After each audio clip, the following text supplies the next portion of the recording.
बातें बड़ी डिटेल में हम डिस्कस करेंगे और एग्जाम में जाने से पहले किन किन बातों का आपको ध्यान रखना है, ये सारी बातों पर हम चर्चा करेंगे।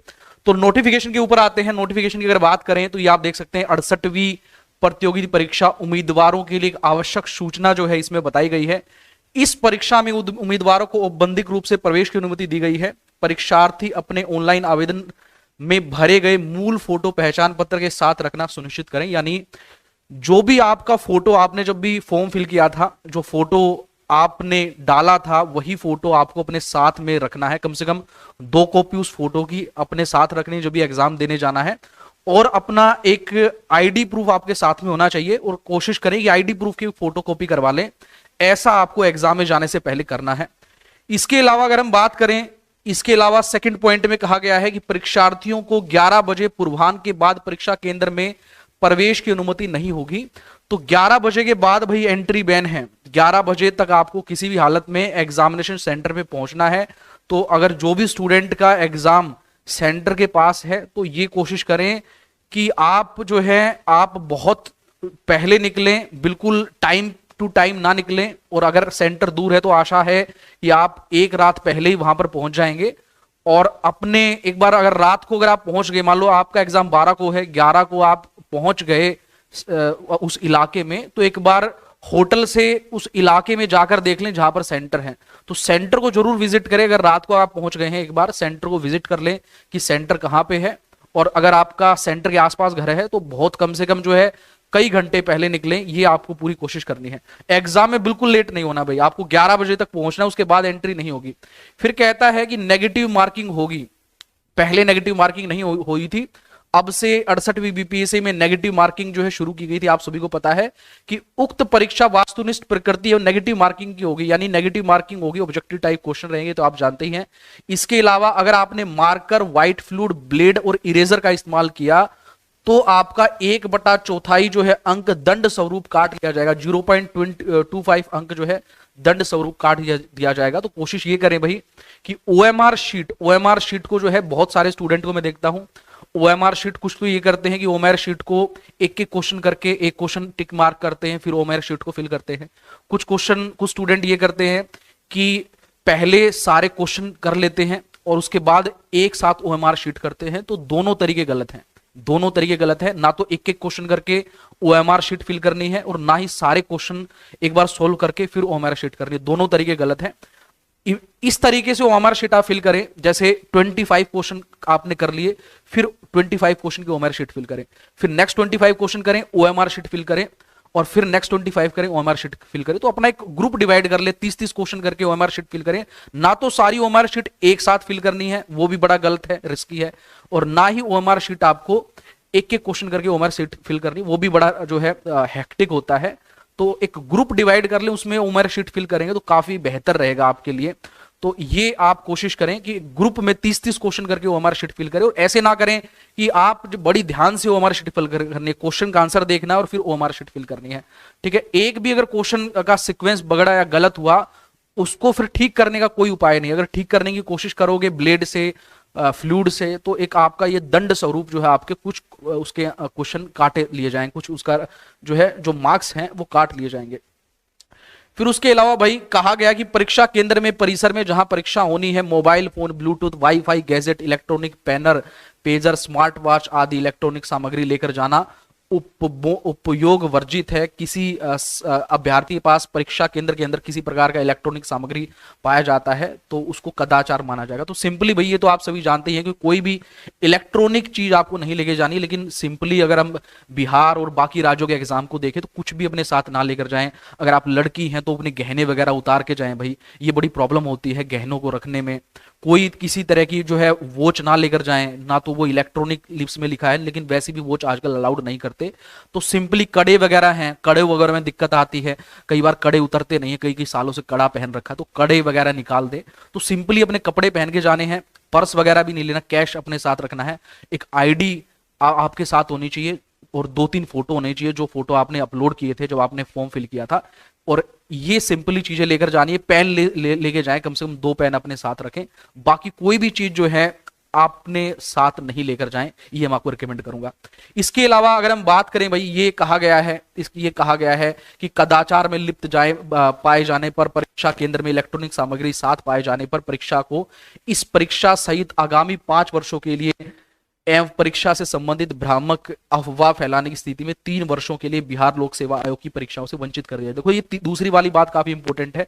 सिंपली तो आप जानते हैं कि कोई भी मोबाइल फोन ब्लूटूथ वगैरह आपके पास पाई जाएगी तो आपको अगली आने वाली परीक्षाओं से आपको निलंबित कर दिया जाएगा। लेकिन एक बात और इंपॉर्टेंट है कि अगर आप कोई भी भ्रांति फैलाते हो, ये भी बात कही गई है। मान लो भाई कई सारे होते हैं ना स्टूडेंट फेसबुक पे ऐसे लिख देते हैं, कोई ग्रुप बना रखा है फेसबुक में, डाल दिया कि परीक्षा रद्द हो गई, परीक्षा नहीं होगी। इस तरह की भ्रांति भी अगर फैलाते हुए अगर आप मिले तो भी आपकी परीक्षा जो है आने वाले सालों के लिए रद्द कर दी जाएगी। तो फिलहाल कोशिश करें अपने एग्जाम पर फोकस रखें, बिना काम की बातों को फॉरवर्ड ना करें, ना ही सोशल नेटवर्किंग साइट में डालें। ये पूरी आपको कोशिश करनी है। और ये सारी बातें जो हैं इसके अंदर बताई गई। और सिंपली नोटिफिकेशन का अगर कंक्लूजन निकालें तो नोटिफिकेशन में इतना ही कहा गया है कि अपने साथ एक मेन जो आपका ओरिजिनल पहचान पत्र है और ओरिजिनल फोटो है जो आपने अपलोड किए थे वो आपने साथ रखना है। 11 बजे तक आपको पहुंचना है। नेगेटिव मार्किंग होगी, 1/4 जो है अंक काटा जाएगा नेगेटिव मार्किंग अगर आप गलत उत्तर करते हो। इलेक्ट्रॉनिक सामग्री अपने साथ नहीं लेके जानी, सिंपली यही बात कही गई है। तो आशा है भाई आप सभी की तैयारी अच्छी चल रही है। और ये वो दौर है जब आपको लग रहा होगा कि मुझे कुछ याद नहीं आ रहा, कुछ मैंने पूरा साल पढ़ा लेकिन उतनी तैयारी नहीं हो पाई। देखो एक चीज मैं बताता हूं, 100% तैयारी किसी की नहीं होती। इस एग्जाम में अगर आप 10 साल तक भी तैयारी करोगे, ठीक है, तो भी आपकी कभी भी ऐसा मौका नहीं आएगा जब आपकी 100% तैयारी होगी। अगर आप पूरा साल पढ़े हैं तो आप वेल एंड गुड हैं। और ये जो अभी फिलहाल आप फील कर रहे हैं कि मेरी तैयारी 100% नहीं हुई, 99.9 क्या 100% स्टूडेंट यही फील कर रहे हैं, ठीक है। और बहुत सारे लोग आपको ये कहेंगे कि एग्जाम में बैठोगे तो ये सोचना है, इस तरह से सोचना, कुछ नहीं सोचना है। सिंपली रिलैक्स करो। दिमाग में जो थॉट आते हैं वो आते रहेंगे, उसको आप नहीं रोक सकते, ठीक है। और लेकिन आपको ये करना है कि उसको एग्जैगरेट नहीं करना है, उसको बढ़ाना नहीं है थॉट्स को। मान लो दिमाग में कोई नेगेटिव विचार आ रहे हैं तो उसको ये नहीं, उसको सोचने बैठ नहीं जाना। नेगेटिव विचार दिमाग में आएंगे तो आएंगे ही, आप उसको रोक नहीं सकते, ठीक है। पेपर में बैठोगे तब भी आपको लगता रहेगा कि पता नहीं मेरा होगा कि नहीं होगा, वो उस समय भी लगता रहेगा। लेकिन सिंपली आपको अपना काम करते रहना है, आपको अपना काम करते रहना है, ठीक है। कभी कभी एग्जाम बैठने जाओगे, एग्जाम में लिखोगे तो कभी कभी ऐसा लगेगा डर के मारे कि मेरी रीडिंग स्लो हो गई है। ऐसे केस में मन के अंदर जो है आपका सिंपली थोड़ा थोड़ा बोल के जो है क्वेश्चन को सॉल्व करने की कोशिश करना। कभी कभी लगेगा आपको कि भी मेरी रीडिंग स्लो हो गई है या मुझसे पढ़ा नहीं जा रहा, तो उस समय उस टाइम में थोड़ा थोड़ा बोल के करते रहना। और ये जो फीलिंग है ये सबके साथ होती है। एग्जाम में बैठोगे तो कोई ऐसा नहीं होगा सबकी सब जो है बिल्कुल हाई होंगे। आपको अलग अलग तरह के थॉट्स आएंगे, उन विचारों को आने दो, उनको अपना काम करने दो, लेकिन आपको अपना काम करना है, ठीक है। और एक चीज और मैं बताऊं, आपको ये लग रहा है कि आपकी तैयारी बिल्कुल नहीं है, फिर भी आपने बहुत सारी नॉलेज गेन करी है, आप स्कूलिंग करी, आपने कॉलेज किया है, आपने फिर भी बहुत सारी नॉलेज गेन की है। इसी नॉलेज के माध्यम से भी आप एग्जाम निकाल सकते हो, ठीक है। अपनी सारी नॉलेज का इस्तेमाल करें और एग्जाम को अपना बेस्ट देकर आए, ठीक है। और बस आपके हाथ में यही है, आपके हाथ में ना तो फेल होना है, आपके हाथ में ना सक्सेस होना है, आपके हाथ में अपना बेस्ट करना है। ये फिलहाल एक कल का दिन बचा है, परसों का दिन बचा है, इस समय को यूटिलाइज करें, ठीक है। और सबसे पहले कोशिश करें कि जो करंट अफेयर हैं उस पर आपकी पकड़ मजबूत हो, कुछ भी थ्योरी की फॉर्म में ना पढ़ें। अभी जो समय है क्वेश्चंस की फॉर्म में पढ़ने का, ठीक है। क्वेश्चंस की फॉर्म में ज्यादा से ज्यादा पढ़ें, ज्यादा से ज्यादा मैराथन जो है यूट्यूब पे अटेंड करें, ठीक है। और मैराथन्स के अलावा कुछ क्वेश्चन खुद भी सोल्व करें। ऐसा नहीं कि कई सारे स्टूडेंट जो हमने देख रहा हूं लगातार मैराथन अटेंड कर रहे हैं, खुद से क्वेश्चन सोल्व नहीं करें। खुद से भी जो है डेली कम से कम जो है 200-250 क्वेश्चन सोल्व करो, जिससे क्वेश्चन सोल्व करने की प्रैक्टिस हो जाए आपको, ठीक है। और ये आप कोशिश करें और आपका एग्जाम जो है बड़ा अच्छा होगा। मैं आपसे जो है यही भगवान से दुआ करता हूं कि बड़ा अच्छा एग्जाम हो, आप सभी का सिलेक्शन हो और बिहार अड्डा 24/7 के परिवार के साथ आप जुड़े रहें। और जिसने सब्सक्राइब नहीं किया अभी तक बिहार अड्डा को, वो जल्दी से सब्सक्राइब करें, ठीक है। तो आपसे फिर मिलते हैं। Thank you, take care, bye bye. घड़ी वगैरह अगर ना ही पहन के जाएं तो ज्यादा अच्छा है। घड़ी बहुत सारे एग्जाम में मैं देखता हूं कि घड़ी उतरवा ली जाती है, चाहे वो डिजिटल है चाहे वो एनालॉग है, तो हर तरह की घड़ी जो है वो उतार ली जाती है।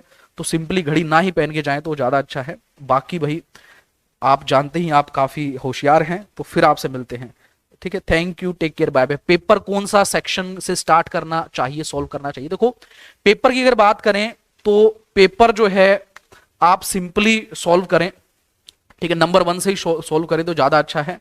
ठीक है, कोई ऐसा बीपीएससी में कोई ऐसा सेक्शन वाइज जो है पेपर ऐसा नहीं बना होता। ठीक है, हिस्ट्री का अलग सेक्शन, पॉलिटी का अलग सेक्शन, ज्योग्राफी, ऐसा कोई सेक्शन नहीं होता। सिंपली नंबर 1 से स्टार्ट करें और ये आपको करें, कोशिश करें कि जो क्वेश्चन अभी नेगेटिव मार्किंग आ गई है, तो एक सलाह आपको मैं और देना चाहूंगा कि ये कोशिश करें कि जो क्वेश्चन बिल्कुल नहीं पता, कई तरह के क्वेश्चन होंगे, जो एक क्वेश्चन ऐसा होगा जो आप देखते ही 100% श्योर हो जाएंगे इसका आंसर ये है। कुछ क्वेश्चन ऐसे होंगे जिसमें 50-50 आपको लगता होगा कि ये भी हो सकता है, ये भी हो सकता है। कुछ क्वेश्चन होंगे जिसमें केवल आपको 30% ही पता है। आपको एक ऑप्शन ये है कि एक ऑप्शन में आप गारंटी कि ये तो नहीं होगा, बाकी 3 ऑप्शन में आपको कंफ्यूजन है। ठीक है, इसी तरीके से आपके जो है पेपर होगा। कुछ में 100% आपको लगेगा आंसर यही होगा, कुछ में 50-50 लगेगा, कुछ में 30% लगेगा यही होगा। मैं आपको रिकमेंड करूंगा कि जिस क्वेश्चन में आपको ये लगे, जिसका कोई आपको आइडिया ही ना हो कि इस क्वेश्चन का आंसर क्या हो सकता है, उसको छोड़ दो भाई, उसको बिल्कुल ट्राई ना करो। जिसमें आपको 30% भी पता है कि इसका आंसर ये होगा, उस क्वेश्चन को जरूर ट्राई करें। बिल्कुल नहीं पता उसको छोड़ दें, उसको छोड़ दें। अगर आपने पूरा मेहनत की है और आपको उसका आंसर नहीं पता, तो किसी को नहीं पता। ठीक है, तो उस क्वेश्चन को आप छोड़ दें। और फिलहाल नेगेटिव मार्किंग है, बड़ी ध्यान से पेपर करना है आपको। और ऐसे क्वेश्चन भी आएंगे जो आपको टेस्ट करेंगे। कुछ ऐसे क्वेश्चन होंगे जिनको बिल्कुल किसी को भी नहीं पता होगा। कुछ ऐसे हवा में क्वेश्चन हर एग्जाम में आते हैं, उनको देख के डर नहीं जाना कि भाई मैंने तो पूरा साल पढ़ाई की थी और ये कहां से आ गया। ऐसे क्वेश्चन आएंगे, वो क्वेश्चन केवल छोड़ने के लिए होते हैं, उनको छोड़ दें, बाकी क्वेश्चन को ट्राई करें और इस तरीके से आगे बढ़े। भाई आपका सिलेक्शन जो है, हम पूरी कोशिश करें अपनी, आपका सिलेक्शन